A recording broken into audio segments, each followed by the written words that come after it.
నమస్తే. Welcome to our channel. Senior journalist Damu Balaji గారు ఉన్నారు. వారితో మాట్లాడదాం.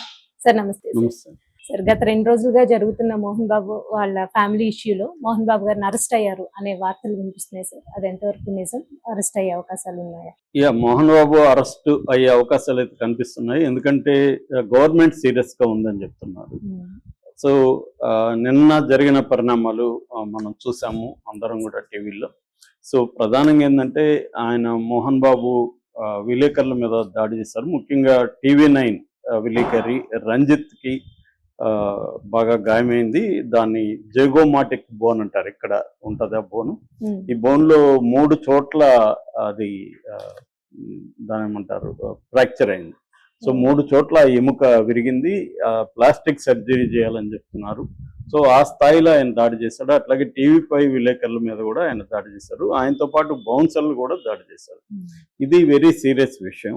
దానివల్ల మన రాచకొండ సిపి సుధీర్ బాబు గారు చాలా సీరియస్ గా నోటీసులు జారీ చేశారు. ఈ రోజు 10:30కి రమ్మని.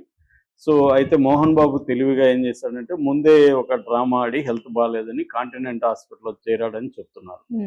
సో అంటే అరెస్ట్ నుంచి తప్పించుకోవడానికే ఆయన హాస్పిటల్లో చేరాడని. బట్ గవర్నమెంట్ అయితే అరెస్ట్ చేసైనా కూడా ఆయన హాస్పిటల్లో ఉన్నా కూడా అరెస్ట్ ఫార్మల్ గా అరెస్ట్ తీసుకునే అవకాశం ఉంది. అరెస్ట్ తర్వాత కోర్టుకి ఆయన్ని వర్చువల్ గా కోర్టులో ప్రొడ్యూస్ చేస్తారు. కోర్టు హాస్పిటల్లోకి అనుమతిస్తే ఆయన హాస్పిటల్లో ఉంటాడు. లేదంటే గవర్నమెంట్ హాస్పిటల్కి గాంధీ హాస్పిటల్కి కూడా తీసుకెళ్లే అవకాశం ఉంది. కోర్టు కానీ ప్రైవేట్ హాస్పిటల్కి ఇవ్వకపోతే. కొన్నిసార్లు ప్రైవేట్ హాస్పిటల్కి కూడా కోర్టు ఇస్తుంది. సో మన అచ్చెన్నాయుడు కేసు చూసాం, రమేష్ హాస్పిటల్కి ఇచ్చింది. అలాగే ఏమన్నా ఇస్తే మోహన్ బాబు కాంటినెంట్ హాస్పిటల్లో కంటిన్యూ అవుతాడు. లేదంటే మాత్రం ఆయన్ని అదుపులోకి తీసుకుని గాంధీ హాస్పిటల్కి తరలించి ఆయనకి గాంధీ హాస్పిటల్ డాక్టర్లు కానీ ఏమన్నా ఇబ్బంది ఉంది హాస్పిటల్లో ఉండాలంటే ఉంచుతారు, లేదంటే జైలుకి తీసుకెళ్లే అవకాశం ఉంది. ప్రధానంగా ఏంటంటే ఇది అదేదంటారు కదా, మెల్లగా స్టార్ట్ అయ్యి ఒక తుఫాన్ లాగా మారిపోయింది. చిన్న వానలాగా స్టార్ట్ అయ్యి తుఫాన్ లాగా అయిపోయింది ఇది ఇష్యూ. మామూలుగా ఆయన మీడియా మీద దాడి కూడా చాలా మంది సపోర్ట్ చేస్తున్నారు. దాడి చేయడం కరెక్టే, మోహన్ బాబు మాకు ఇప్పుడు నచ్చాడు అని అనేక కామెంట్లు నేను చూశాను. దీనికి కారణం ఏంటంటే వీళ్ళు ఆ నైట్ టైం వాళ్ళ ఇంట్లోకి వెళ్ళి వాళ్ళ గొడవల్లోకి తలదూర్చి మీడియా అతి చేస్తుంది. మోహన్ బాబుది వాళ్ళ కుటుంబ సమస్యను మీడియా అతి చేసి అందువల్ల వాళ్ళకి ఇరిటేషన్ ఉంటుంది కదా, వాళ్ళ ఇంటికి వెళ్ళి నువ్వు వాళ్ళ గేట్లకి లోపలికి వెళ్ళి మైకులు పెడితే ఎవరికైనా కోపం వస్తుంది కదా అనే యాంగిల్లో చేస్తున్నారు. కానీ it is not that simple. అంటే ఇప్పుడు సివిల్ క్రిమినల్ 2 ఉంటాయి. మా ఫ్యామిలీలో ఆస్తులు కూడా ఉంటే మీడియాకి అనవసరం, ఎవరి పబ్లిక్ అనవసరం, మా ఆస్తులు మేము తేల్చుకుంటాం అని చెప్పొచ్చు. కానీ వన్స్ అది క్రిమినల్ అయిందని, క్రిమినల్ అయి ఇప్పుడు నేను నా భార్యను కొట్టడం, నా భార్య నన్ను కొట్టడం, లేకపోతే ఇంకేదో జరిగిందనుకో, it's not a private issue, personal issue. అది ఇట్స్ ఏ పబ్లిక్ క్రైమ్. అది చాలా సార్లు నా భార్య నేను కొట్టుకుంటా నీకేంట్రా అని గతంలో వినబడేది. సో అది నీ భార్య నీకు సంబంధించింది కాదు. ఒక మహిళను ఒక పురుషుడు కొడుతున్నట్టే, అది ఒక వ్యక్తిని ఇంకొక వ్యక్తి కొడుతున్నట్టే. కాబట్టి అది పబ్లిక్ అవుతుంది, మీడియాకి కూడా అవసరం అవుతుంది. రెండోది, మీడియా మోహన్ బాబు విషయంలో మీడియా ఎందుకు పట్టించుకుంటుందంటే, మీడియా ఏ విషయాన్నైనా ఎందుకు పట్టించుకుంటుంది? 2 రకాలు. ఒకటి, పబ్లిక్ ఇంట్రెస్ట్ ఉన్న విషయాలన్నింటినీ కూడా మీడియా పట్టించుకుంటుంది. పబ్లిక్ ఉపయోగపడే విషయాలను కూడా మీడియా పట్టించుకుంటుంది. సో కాబట్టి వాళ్ళిద్దరి ఫ్యామిలీలో గొడవలు ఉన్నంత వరకు మీడియా వెళ్ళలేదు. వాళ్ళ గొడవలు పబ్లిక్ అయినాకనే మీడియా వెళ్ళింది.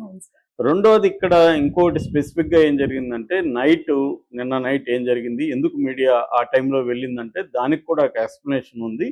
అదేంటంటే మనోజే మీడియాని తీసుకెళ్ళాడు. ఎందుకంటే మనోజ్ని వాళ్ళు రానివ్వదలుచుకోలేదు. విష్ణు బౌన్సర్ని దింపేసి అక్కడ మనోజ్ని ఇంట్లోకి రానివ్వనని చెప్పాడు. దాంతో మనోజ్, మౌనిక వాళ్ళ పాప 7 నెలల పాప ఇంట్లో ఉంది. పాపను తీసుకురావాలని వీళ్ళు వెళ్ళారు. మనోజ్కి ముందే తెలుసు నేను వెళ్తే, ఎందుకంటే మనోజ్ బౌన్సర్లనేమో పోలీసులు తరిమేశారు, విష్ణు బౌన్సర్ని అక్కడ ఉంచారు. సో విష్ణు బౌన్సర్లు ఉన్నారు, మనోజ్కి బౌన్సర్ లేరు. కాబట్టి బౌన్సర్లు కొట్టచ్చు, ఆ నైట్లో వెళ్తే ఏమన్నా జరగచ్చు అని మీడియాని తీసుకెళ్ళాడు. ఎవరు? మనోజ్. మీడియా ఉంటే నా మీద అటాక్స్ జరగవు, నా పాపను నేను తీసుకొచ్చుకుంటానని మనోజ్ వెళ్ళాడు. సో అందుకని మీడియా వెళ్ళింది, పిలిస్తే వెళ్ళింది. అంటే మాకు మీరుంటే రక్షణగా ఉంటుందంటే మీడియా వెళ్ళింది. సో మీడియా వెళ్ళినప్పుడు వాళ్ళు గేట్లు వేసేసారు, మనోజ్ని రానివ్వలేదు, మనోజ్ని బాగా మ్యాన్ హ్యాండిల్ చేశారు, అతను షర్ట్ కూడా చినిగిపోయింది. కానీ మనోజ్ కూడా తగ్గకుండా తను కూడా కొంతమంది బౌన్సర్లను రప్పించుకొని తను గేటు తోసుకొని లోపలికి వెళ్ళాడు. లోపలికి వెళ్ళినప్పుడు ఈయన ఆవేశంగా బయటకు వచ్చాడు. బయటకు వచ్చినప్పుడు ఈ రంజిత్ అనే టీవీ9 విలేకరి వెళ్ళి సార్ చెప్పండి సార్ అన్నాడు. అంటే ఆయన ఏమన్నా చెప్పడానికి వస్తున్నాడేమో మీడియాతో అనుకొని ముందుకెళ్ళాడు. సో నేను చెప్పేది ఏం లేదు, మీరు వెళ్ళిపోండి అని చెప్పచ్చు. సో అదేం లేకుండా మైక్ తీసుకొని బండబూతులు తిడుతూ కొట్టడం అనేది ఆయనకి కూడా మంచిది. 78 ఏళ్ళు ఆయనకి. ఆయనే చెప్పుకున్నాడు ఆ రిపోర్ట్ లో, సిపికి ఇచ్చిన రిపోర్ట్ లో నేను చదివాను. నాకు 78 ఇయర్స్, నేను సీనియర్ సిటిజన్, నాకు భద్రత లేదని రాసుకున్నాడు. మరి ఆయనకు భద్రత లేదని రాసుకున్న వ్యక్తి ఆయనే ఒకవేళ కంటికి తగిలింటే కన్ను పోయేది కదా, కొద్దిగా మిస్ అయింది అంతే. ఈ బోనికి కంటికి ఎంత దూరం ఉంటది, కన్ను పోయిండేది, లేదా తల మీద తగిలింటే ప్రాణాపాయం అయిండేది. ఇప్పటికి కూడా వాళ్ళ ఫ్యామిలీ ఇదవుతుంది కదా, హాస్పిటల్లో ఆల్రెడీ జాయిన్ అయ్యారు శంషాబాద్ లో. రెండోది వాళ్ళ డ్యూటీ, రంజిత్ అనే అబ్బాయి తన డ్యూటీ తను చేస్తున్నాడు. సో మనోజ్ పిలిస్తేనే వీళ్ళంతా వెళ్ళారు.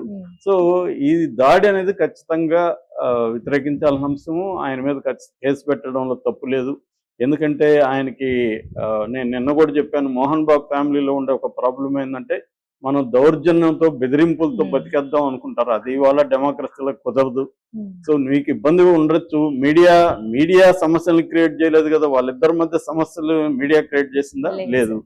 వాళ్ళిద్దరి మధ్య సమస్యలు ఇంటి వరకు ఉన్నప్పుడు ఏమన్నా మీడియా దాన్ని హైలైట్ చేస్తూ రాసిందా? లేదు. వాళ్ళే బహిరంగంగా ఇచ్చుకొని ఒకరి మీద ఒకరు కంప్లైంట్ ఇచ్చుకున్నాక ఇంకా మళ్ళీ నా పర్సనల్ అంటే ఎలా కుదురుతుంది? నీ పర్సనల్ కాదు, అది ఆల్రెడీ పబ్లిక్. మామూలుగా క్రైమ్ బీట్ అంటేనే నేను పోయి మీ మీద కేసు పెడితే అది బికమ్స్ పబ్లిక్. అది కేసు పెట్టకుండా మన ఇద్దరి మధ్య గొడవలు ఉంటే ఇట్స్ నాట్ పబ్లిక్. సో వీళ్ళిద్దరూ కేసులు పెట్టుకున్నారు ఒకరి మీద ఒకరు.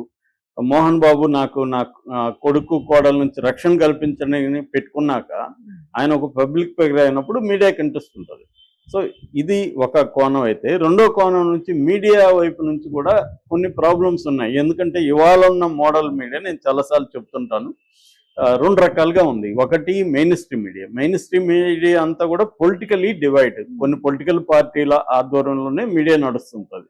అది వాళ్ళు ఎంత మేము గొప్ప ఛానళ్ళు గొప్ప పేపర్లు అని ఎంత కథలు చెప్పినా పబ్లిక్ తెలుసు ఇది ఎవడి కొమ్ము కాస్తుంది, ఈ పర్టికులర్ ఛానల్ కానీ పేపర్ కానీ అనేది అందరికీ తెలిసిపోయింది. ఇవాళ ఎవరు ఎన్ని చెప్పినా నమ్మేవాళ్ళు ఎవరు లేరు. సో ఎందుకంటే మెయిన్ స్ట్రీమ్ మీడియా బతకాలంటే కూడా ఫండింగ్ అనేది అవసరం అయిపోయింది ఇవాళ. సో కాబట్టి మెయిన్ స్ట్రీమ్ మీడియా అంతా కూడా చీలిపోయింది. ఇక మిగిలింది సోషల్ మీడియా కావచ్చు, యూట్యూబ్ ఛానల్ కావచ్చు, వెబ్సైట్స్ కావచ్చు, ఇలాంటివి కూడా ఏమైందంటే ఈ పొలిటికల్ పార్టీలు దీన్ని కూడా వదలకుండా సోషల్ మీడియాని కూడా తమ వాళ్ళని ఏర్పాటు చేసి సోషల్ మీడియాని పెట్టడం, లేదా ఉన్న యూట్యూబ్ ఛానల్కి ఫండ్ ఇచ్చి తమ వైపుగా మాట్లాడేట్టుగా చేసుకోవడం అనేది కూడా పెరిగిపోయింది. అయితే ఇంకా కూడా ఎంతో కొంత డెమోక్రటైజేషన్ ఆఫ్ మీడియా ఉందంటే కారణం ఈ సోషల్ మీడియా కావచ్చు, చిన్న చిన్న ఛానళ్ళు వెబ్సైట్లే కావచ్చు. రెండవది ఏంటంటే ఈ ఫండ్ కూడా సరిపోదు. వాళ్ళు ఇచ్చే ఫండ్ ఛానల్ నడపడానికి సరిపోయేంత ఇవ్వడు, ఏదో నామినల్గా ఇస్తారు. మిగతా డబ్బులు ఎలా రావాలి? వ్యూస్ని బట్టి, వాచ్ అవర్స్ని బట్టి రెవెన్యూ వస్తుంది. కమర్షియల్ పెద్దగా రావు. సో యూట్యూబ్ వాడు ఇచ్చే గూగుల్ యాడ్స్లో నుంచే రెవెన్యూ రావాలి. గూగుల్ యాడ్స్ ఎలా వస్తాయి? ఎక్కువ వ్యూస్ రావాలి, వాచ్ అవర్స్ ఎక్కువ రావాలి. మినిమం 8 నిమిషాలు చూస్తే ఒక 3 యాడ్లు వస్తాయి, మధ్యలో కూడా ఒక యాడ్ వస్తుంది. 8 నిమిషాలు తక్కువ ఉంటే మధ్యలో యాడ్ రాదు. సో ఇటువంటి ఈ మోడల్ వల్ల ఏమవుతుందంటే ఏది జనం ఎక్కువ చూస్తున్నారు అనేది ఒక అనాలిటికల్ స్టడీ యూట్యూబ్ వాడు ఇస్తాడు, మనం కూడా చేస్తాము. దీన్ని బట్టి ఏంటంటే ఈ వీడియో బాగుపోతుంది, ఈ టాపిక్ బాగుపోతుంది కాబట్టి దీని మీద మళ్ళీ చేయండి అనేది అయిపోతుంది. దాంతో ఇప్పుడు మొన్నటి వరకు పుష్పాది నడిచింది, అంతకుముందు అఘోరత నడిచింది, అంతకుముందు జగంద్ నడిచింది. ఇప్పుడు మోహన్ బాబుది వచ్చేసరికి ఒక టాపిక్ దొరికేసరికి అందరూ వెళ్ళి దాని మీద పడి దాంట్లో ఉన్నవి లేనివి చెప్పి దాని నుంచి వ్యూస్ తెచ్చుకొని సర్వైవ్ అవ్వాలనే ఒక మోడల్ ఉంది. కాబట్టి మీడియా కూడా అత్యుత్సాహం కావచ్చు, లేకపోతే అతి కావచ్చు, పర్సనల్ లైఫ్స్ని డిస్టర్బ్ చేయడం కావచ్చు, ఇవన్నీ జరుగుతుంది. అంటే ఇది బోత్ వేస్ అన్నమాట. ఉమ్, ఇప్పుడు నాకు ఉపయోగపడేంత వరకే మీరు మీడియా రోల్ ఉండాలని మోహన్ బాబు కోరుకుంటే కుదరదు. అవును సార్. ఒకసారి నువ్వు ఎంటర్ కాకూడదు. నువ్వు ఎంటర్ కాకున్నప్పుడు నిన్ను కూడా మీడియా డిస్టర్బ్ చేయకూడదు, ఉమ్, చేయదు. ఎంటర్ అయిపోయినాక నాకు నచ్చినట్టే ఇంతవరకే మీడియా ఇట్లాగా ఉండాలంటే ఇవాళ కుదరదు. దాన్ని అర్థం చేసుకోవాలి ఇండివిజువల్స్ కూడా. మోహన్ బాబు కూడా ఆక్రోశం ఆడియోలో విలబుచ్చాడు, అందులో న్యాయం ఉంది. కానీ ఇది అంత సింపుల్ గా మనం మోహన్ బాబు తప్పను మీడియా తప్పను సింప్లిఫై చేసి చెప్పేయలేము.